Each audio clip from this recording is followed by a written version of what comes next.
Triplanetary by Doc Smith. Book 3, Chapter 7, Pirates of Space. Apparently motionless to her passengers and crew, the interplanetary liner Hyperion bored serenely onward through space at normal acceleration. In the railed-off sanctum in one corner of the control room, a bell tinkled. A smothered whir was heard, and Captain Bradley frowned as he studied the brief message upon the tape of the recorder. A message flashed to his desk from the operator's panel. He beckoned, and the second officer, whose watch it now was, read aloud, "Reports of Scouts Patrol still negative." "Still negative," the officer scowled in thought.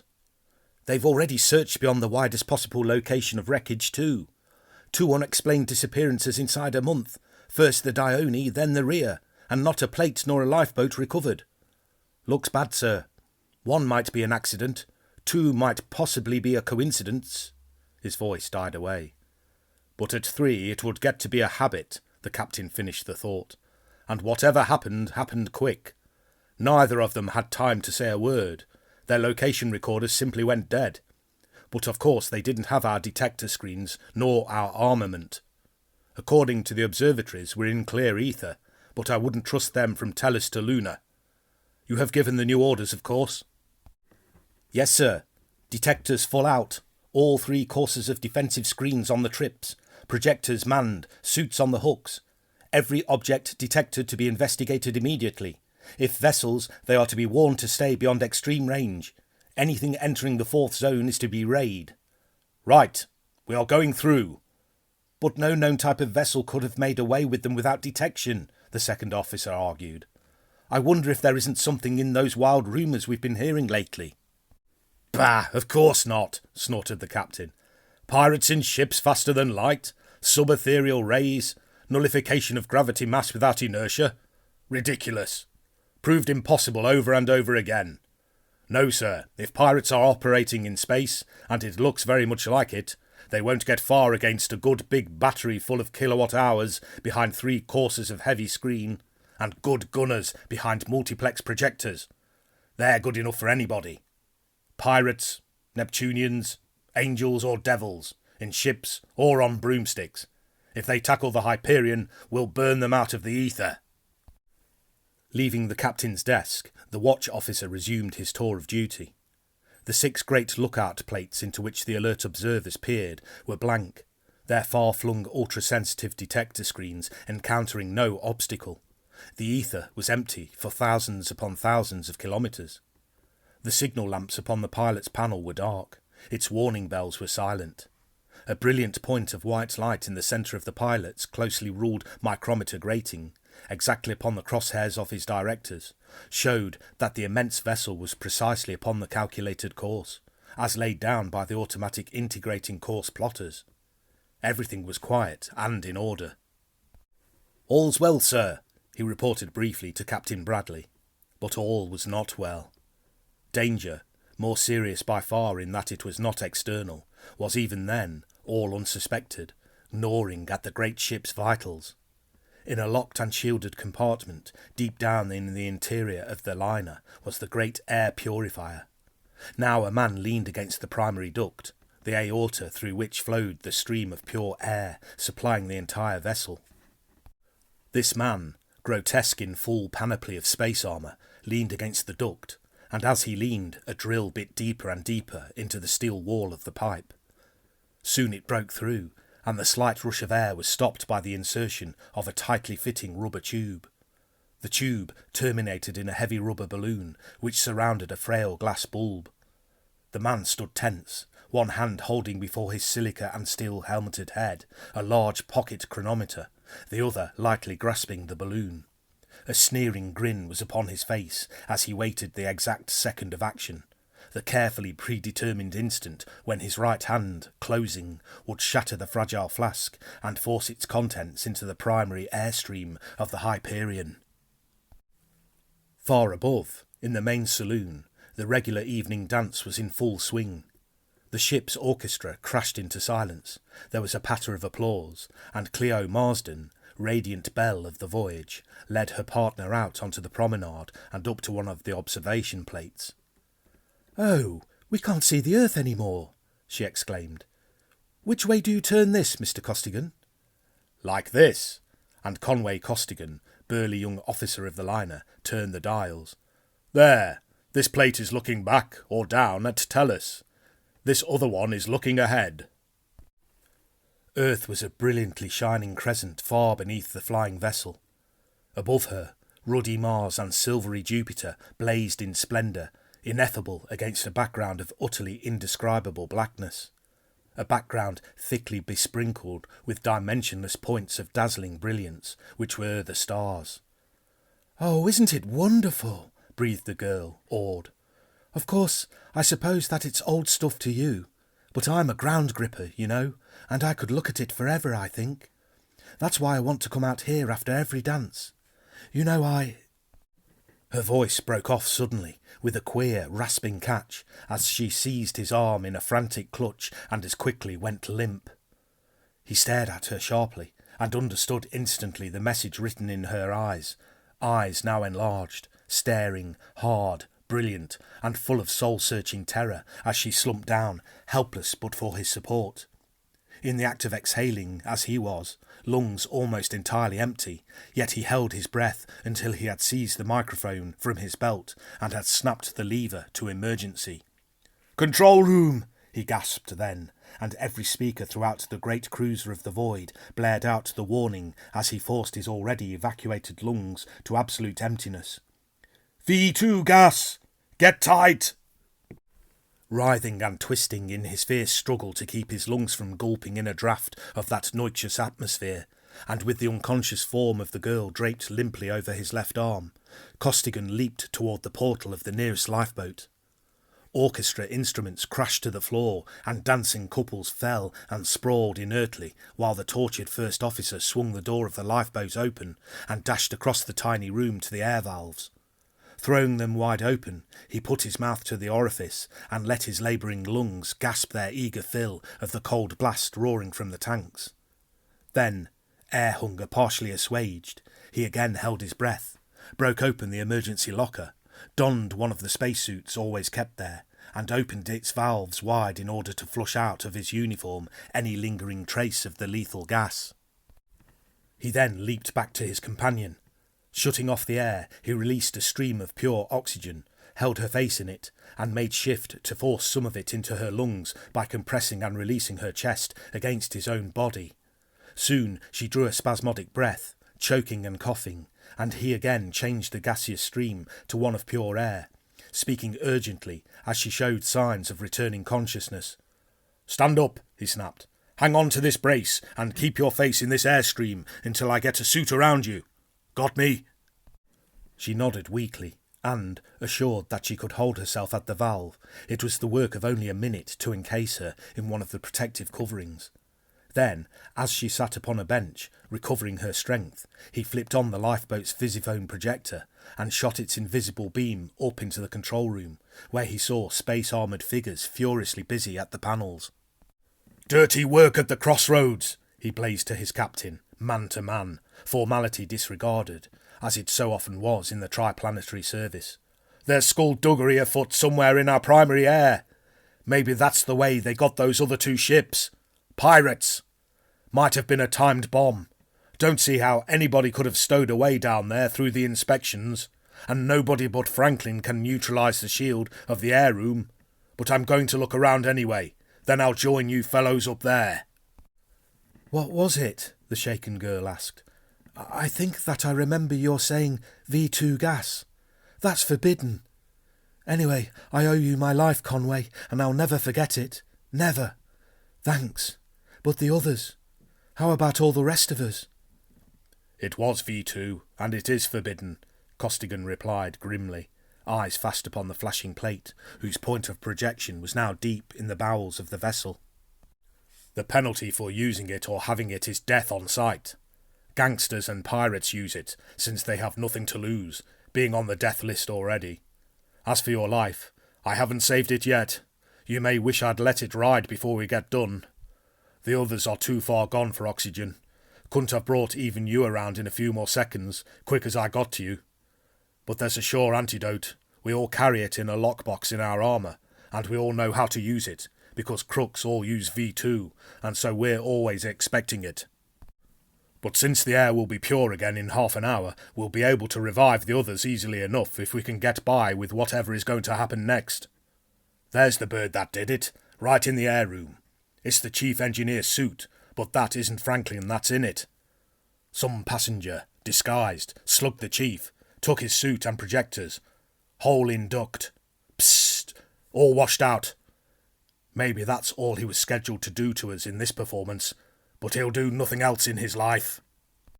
Don't go down there, protested the girl. His armour is so much better than that emergency suit you are wearing, and he's got Mr. Franklin's Lewiston besides. Don't be an idiot, he snapped.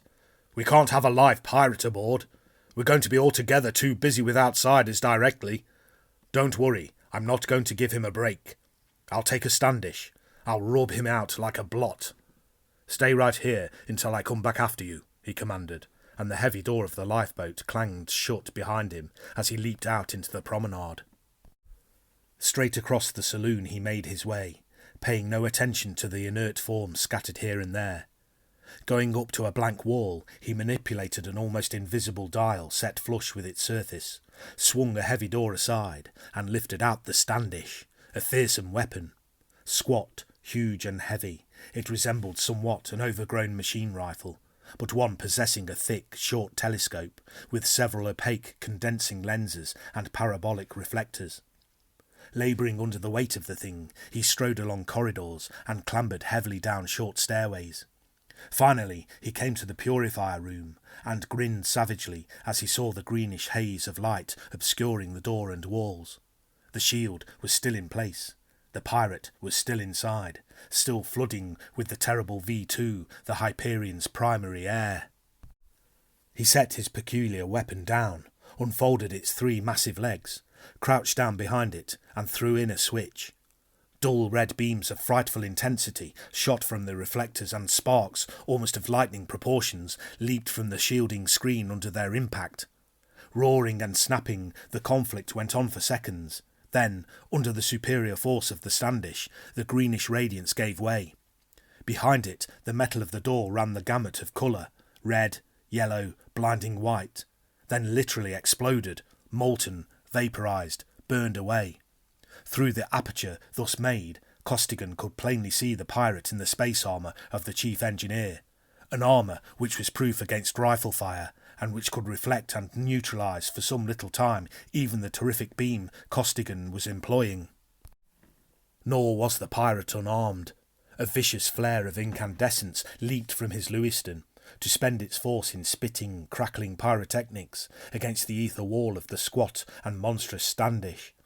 But Costigan's infernal engine did not rely only upon vibratory destruction. At almost the first flash of the pirate's weapon, the officer touched a trigger. There was a double report, ear-shattering in that narrowly confined space, and the pirate's body literally flew into mist as a half-kilogram shell tore through his armour and exploded. Costigan shut off his beam, and with not the slightest softening of one hard lineament, stared around the air room, making sure that no serious damage had been done to the vital machinery of the air purifier, the very lungs of the great spaceship. Dismounting the Standish, he lugged it back up to the main saloon, replaced it in its safe, and again set the combination lock. Thence to the lifeboat, where Clio cried out in relief as she saw that he was unhurt. "Oh, Conway, I've been so afraid something would happen to you," she exclaimed, as he led her rapidly upward toward the control room. "Of course you—" She paused. "Sure," he replied laconically. "Nothing to it. How do you feel? About back to normal?" "All right, I think, except for being scared to death and just about out of control. I don't suppose that I'll be good for anything, but whatever I can do, count me in on." "Fine. You may be needed at that. Everybody's out apparently, except those like me, who had a warning and could hold their breath until they got to their suits." "But how did you know what it was? You can't see it, nor smell it, nor anything." "You inhaled a second before I did, and I saw your eyes. I've been in it before, and when you see a man get a jolt of that stuff just once, you never forget it. The engineers down below got it first, of course. It must have wiped them out. Then we got it in the saloon. Your passing out warned me, and luckily I had enough breath left to give the word. Quite a few of the fellows up above should have had time to get away. We'll see 'em all in the control room." "I suppose that was why you revived me? In payment for so kindly warning you of the gas attack?" The girl laughed, shaky but game. "Something like that, probably," he answered lightly. "Here we are. Now we'll soon find out what's going to happen next." In the control room they saw at least a dozen armoured figures, not now rushing about, but seated at their instruments, tense and ready. Fortunate it was that Costigan, veteran of space as he was, though young in years, had been down in the saloon. Fortunate that he had been familiar with that horrible outlawed gas. Fortunate that he had had presence of mind enough and sheer physical stamina enough to send his warning without allowing one paralysing trace to enter his own lungs.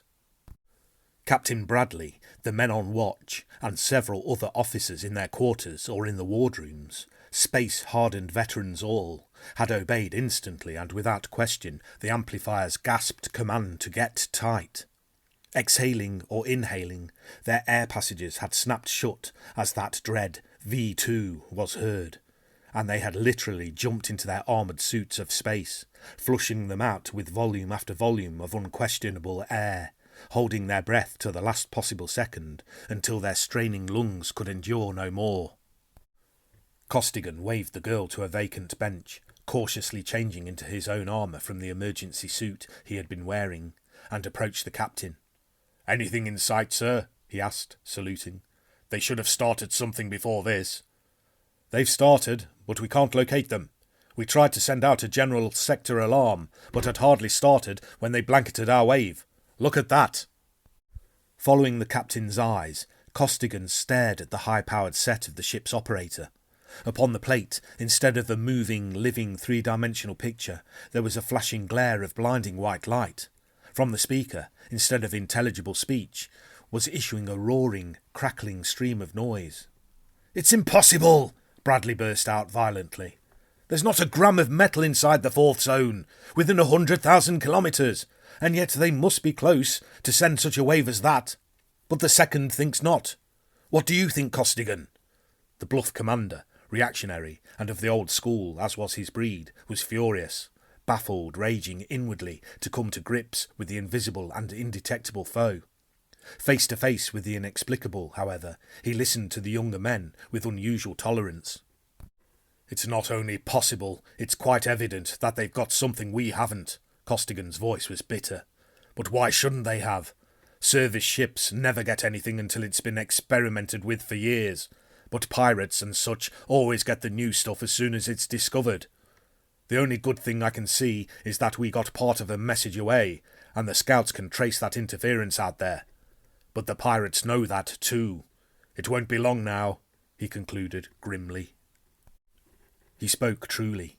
Before another word was said, the outer screen flared white under a beam of terrific power, and simultaneously there appeared upon one of the lookout plates a vivid picture of the pirate vessel, a huge black torpedo of steel, now emitting flaring offensive beams of force.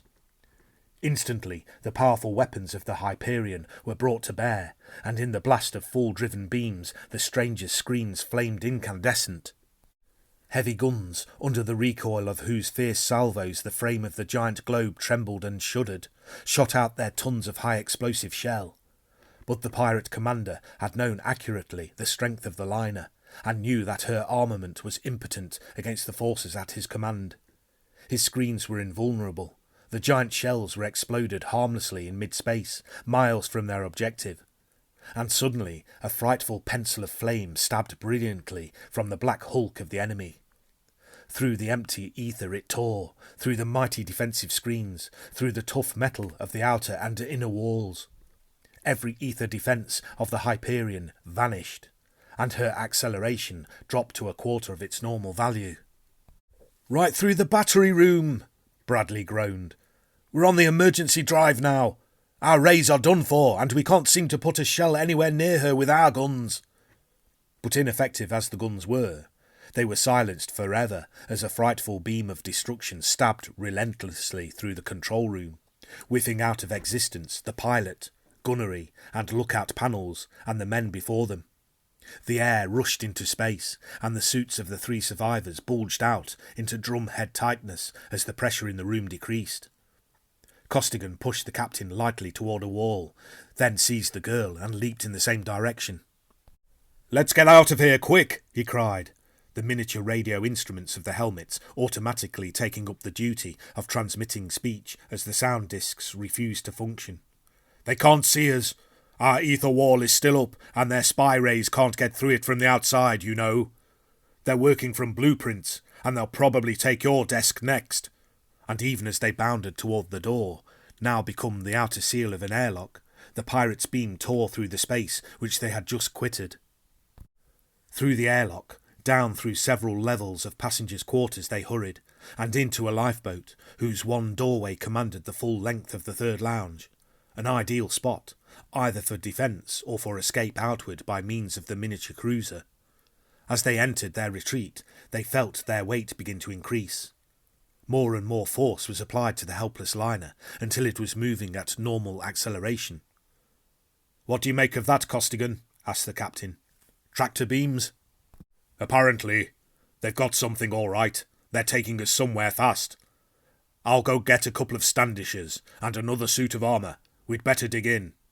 And soon the small room became a veritable fortress, housing as it did those 2 formidable engines of destruction. Then the first officer made another and longer trip, returning with a complete suit of Triplanetary space armour, exactly like those worn by the 2 men, but considerably smaller. "Just as an added factor of safety, you'd better put this on, Clio. Those emergency suits aren't good for much in a battle. I don't suppose that you ever fired a Standish, did you?" "No, but I can soon learn how to do it," she replied pluckily. 2 is all that can work here at once, but you should know how to take hold in case one of us goes out. And while you're changing suits, you'd better put on some stuff I've got here. Special service phones and detectors. Stick this little disc onto your chest with this bit of tape, low down, out of sight. Just under your wishbone is the best place. Take off your wristwatch and wear this one continuously. Never take it off for a second. Put on these pearls and wear them all the time too. Take this capsule and hide it against your skin, some place where it can't be found except by the most rigid search. Swallow it in an emergency. It goes down easily and works just as well inside as outside. It is the most important thing of all. You can get along with it alone if you lose everything else, but without that capsule the whole system's shot to pieces. With that outfit, if we should get separated, you can talk to us. We're both wearing them, although in somewhat different forms. You don't need to talk loud, just a mutter will be enough. They're handy little outfits, almost impossible to find, and capable of a lot of things." "Thanks, Conway. I'll remember that too," Clio replied, as she turned toward the tiny locker to follow his instructions. "But won't the scouts and patrols be catching us pretty quick? The operator sent a warning." "Afraid the ether's empty, as far as we're concerned." Captain Bradley had stood by in silent astonishment during this conversation. His eyes had bulged slightly at Costigan's. We're both wearing them. But he had held his peace, and as the girl disappeared, a look of dawning comprehension came over his face. "Oh, I see, sir," he said respectfully, far more respectfully than he had ever before addressed a mere first officer. "Meaning that we both will be wearing them shortly, I assume. Service specials? But you didn't specify exactly what service, did you?" "Now that you mention it, I don't believe that I did," Costigan grinned. "That explains several things about you, particularly your recognition of V2 and your uncanny control and speed of reaction. But aren't you—" "No," Costigan interrupted. "This situation is apt to get altogether too serious to overlook any bets. If we get away, I'll take them away from her, and she'll never know that they aren't routine equipment. As for you, I know that you can and do keep your mouth shut. That's why I'm hanging this junk on you. I had a lot of stuff in my kit, but I flashed it all with a Standish, except what I brought in here for us 3. Whether you think so or not, we're in a real jam. Our chance of getting away is mighty close to 0. He broke off as the girl came back, now, to all appearances, a small Triplanetary officer, and the three settled down to a long and eventless wait. Hour after hour they flew through the ether, but finally there was a lurching swing and an abrupt increase in their acceleration. After a short consultation, Captain Bradley turned on the visiray set and, with the beam at its minimum power, peered cautiously downward, in the direction opposite to that in which he knew the pirate vessel must be. All three stared into the plate, seeing only an infinity of emptiness, marked only by the infinitely remote and coldly brilliant stars. While they stared into space, a vast area of the heavens was blotted out, and they saw, faintly illuminated by a peculiar blue luminescence, a vast ball, a sphere so large and so close that they seemed to be dropping downward toward it as though it were a world. They came to a stop, paused, weightless.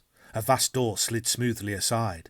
They were drawn upward through an airlock and floated quietly in the air above a small but brightly lighted and orderly city of metallic buildings. Gently the Hyperion was lowered, to come to rest in the embracing arms of a regulation landing cradle.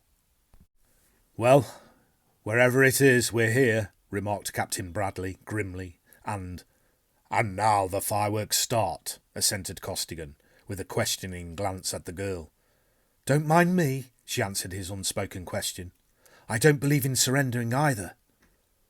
"Right," and both men squatted down behind the ether walls of their terrific weapons, the girl prone behind them. They had not long to wait. A group of human beings, men and to all appearances Americans, appeared unarmed in the little lounge. As soon as they were well inside the room, Bradley and Costigan released upon them without compunction the full power of their frightful projectors. From the reflectors, through the doorway, they tore a concentrated double beam of pure destruction. But that beam did not reach its goal. Yards from the men, it met a screen of impenetrable density. Instantly, the gunners pressed their triggers, and a stream of high-explosive shells issued from the roaring weapons. But shells also were futile. They struck the shield and vanished without exploding and without leaving a trace to show that they had ever existed. Costigan sprang to his feet, but before he could launch his intended attack, a vast tunnel appeared beside him. Something had gone through the entire width of the liner, cutting effortlessly a smooth cylinder of emptiness. Air rushed in to fill the vacuum, and the three visitors felt themselves seized by invisible forces and drawn into the tunnel. Through it they floated, up to and over buildings, finally slanting downward toward the door of a great high-towered structure. Doors opened before them and closed behind them, until at last they stood upright in a room which was evidently the office of a busy executive. They faced a desk which, in addition to the usual equipment of the businessman, carried also a bewilderingly complete switchboard and instrument panel. Seated impassively at the desk there was a grey man. Not only was he dressed entirely in grey, but his heavy hair was grey, his eyes were grey, and even his tanned skin seemed to give the impression of greyness in disguise. His overwhelming personality radiated an aura of greyness, not the gentle grey of the dove, but the resistless, driving grey of the super-dreadnought, the hard, inflexible, brittle grey of the fracture of high-carbon steel. "Captain Bradley, First Officer Costigan, Miss Marsden," the man spoke quietly but crisply. "I had not intended you two men to live so long. That is a detail, however, which we will pass by for the moment. You may remove your suits." Neither officer moved, but both stared back at the speaker unflinchingly. "I am not accustomed to repeating instructions," the man at the desk continued, voice still low and level, but instinct with deadly menace. "You may choose between removing those suits and dying in them, here and now." Costigan moved over to Clio and slowly took off her armour. Then, after a flashing exchange of glances and a muttered word, the two officers threw off their suits simultaneously and fired at the same instant. Bradley with his Lewiston, Costigan with a heavy automatic pistol whose bullets were explosive shells of tremendous power. But the man in grey, surrounded by an impenetrable wall of force, only smiled at the fusillade, tolerantly and maddeningly. Costigan leaped fiercely, only to be hurled backwards as he struck that unyielding, invisible wall. A vicious beam snapped him back into place. The weapons were snatched away, and all three captives were held to their former positions. "I permitted that as a demonstration of futility," the grey man said, his hard voice becoming harder, "but I will permit no more foolishness. Now I will introduce myself. I am known as Roger. You probably have heard nothing of me. Very few Tellurians have, or ever will. Whether or not you two live depends solely upon yourselves. Being something of a student of men, I fear that you will both die shortly. Able and resourceful as you have just shown yourselves to be, you could be valuable to me. But you probably will not, in which case you shall, of course, cease to exist. That, however, in its proper time. You shall be of some slight service to me in the process of being eliminated. In your case, Miss Marsden, I find myself undecided between two courses of action, each highly desirable, but unfortunately mutually exclusive. Your father will be glad to ransom you at an exceedingly high figure, but in spite of that fact, I may decide to use you in a research upon sex." "Yes." Clio rose magnificently to the occasion. Fear forgotten, her courageous spirit flashed from her clear young eyes and emanated from her taut young body, erect in defiance. "You may think that you can do anything with me that you please, but you can't." Peculiar, highly perplexing. Why should that one stimulus, in the case of young females, produce such an entirely disproportionate reaction? Roger's eyes bored into Clio's. The girl shivered and looked away. But sex itself, primal and basic, the most widespread concomitant of life in this continuum, is completely illogical and paradoxical. Most baffling, decidedly, this research on sex must go on. Roger pressed a button, and a tall, comely woman appeared, a woman of indefinite age and of uncertain nationality. "Show Miss Marsden to her apartment," he directed, and as the two women went out, a man came in. "The cargo is unloaded, sir," the newcomer reported. "The 2 men and the 5 women indicated have been taken to the hospital." "Very well. Dispose of the others in the usual fashion." The minion went out, and Roger continued, emotionlessly. "Collectively, the other passengers may be worth $1 million or so, but it would not be worthwhile to waste time upon them." "What are you, anyway?" blazed Costigan, helpless but enraged beyond caution. "I have heard of mad scientists who tried to destroy the Earth, and of equally mad geniuses who thought themselves Napoleons, capable of conquering even the solar system. Whichever you are, you should know that you can't get away with it." "I am neither. I am, however, a scientist, and I direct many other scientists. I am not mad. You have undoubtedly noticed several peculiar features of this place?" "Yes, particularly the artificial gravity and those screens. An ordinary ether wall is opaque in one direction and doesn't bar matter. Yours are transparent both ways, and something more than impenetrable to matter. How do you do it?" "You could not understand them if I explained them to you, and they are merely 2 of our smaller developments. I do not intend to destroy your planet Earth. I have no desire to rule over masses of futile and brainless men. I have, however, certain ends of my own in view. To accomplish my plans, I require hundreds of millions in gold and other hundreds of millions in uranium, thorium, and radium, all of which I shall take from the planets of this solar system before I leave it. I shall take them in spite of the puerile efforts of the fleets of your Triplanetary League. This structure was designed by me and built under my direction. It is protected from meteorites by forces of my devising.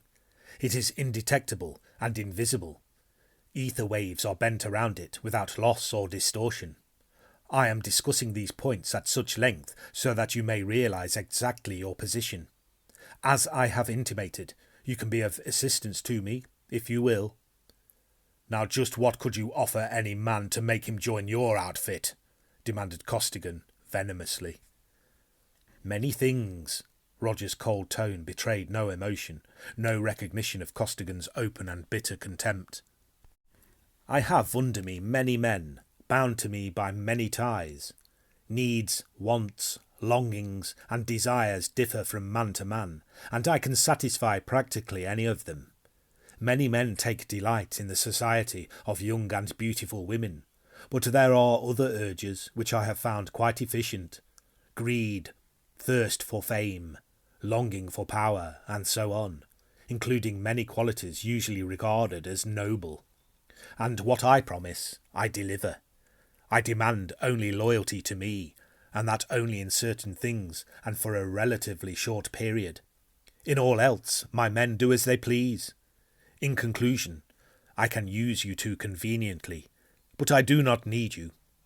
Therefore, you may choose now between my service and the alternative. Exactly what is the alternative? We will not go into that. Suffice it to say that it has to do with a minor research, which is not progressing satisfactorily. It will result in your extinction, and perhaps I should mention that that extinction will not be particularly pleasant. I say no, you! Bradley roared. He intended to give an unexpurgated classification, but was rudely interrupted. Hold on a minute, snapped Costigan. How about Miss Marsden? She has nothing to do with this discussion, returned Roger icily. I do not bargain. In fact, I believe that I shall keep her for a time. She has it in mind to destroy herself if I do not allow her to be ransomed, but she will find that door closed to her until I permit it to open.